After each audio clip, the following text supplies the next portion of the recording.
2 million people visit Hot Springs National Park every year. The namesake attraction is a big draw for the area.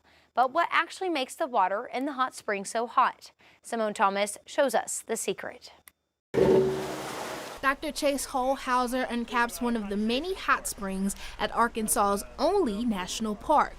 Those covers help keep the famous water clean and visitors safe. There's a lot of people who think that these springs are heated by volcanic activity. There's a large magma chamber underneath us, kind of like what people think of with the hot springs in Yellowstone or some of the other thermal springs in the Rocky Mountains, and that's absolutely not true. Instead, bubbling deep beneath the surface at a scorching 150 degrees is a piece of Arkansas history that predates much of recorded history. The formation of our springs actually goes back several hundreds of millions of years. Dr. Holhauser says when the continent started coming together 350 million years ago, that created the Ouachita Mountain Formation. That is the mountain producing event that laid down all of these different types of sediment and created the unique geology underneath the surface that allowed these springs to happen. Special rocks and their formations at the hot springs allow water to seep deep beneath the Earth's surface.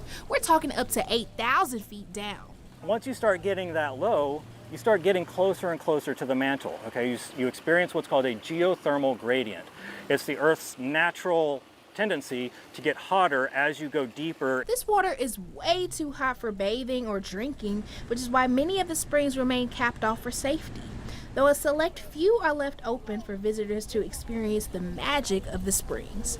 As for the rest of the heated water, it must go on another journey. After we pipe the water from the springs to our collection tank, we then pipe it to this cooling tower right here. And this works very similar to like the radiator on your car, where it's just air cooled. From there, it makes its way to the bathhouses that help make the namesake city so famous for one of the hottest attractions in the natural state.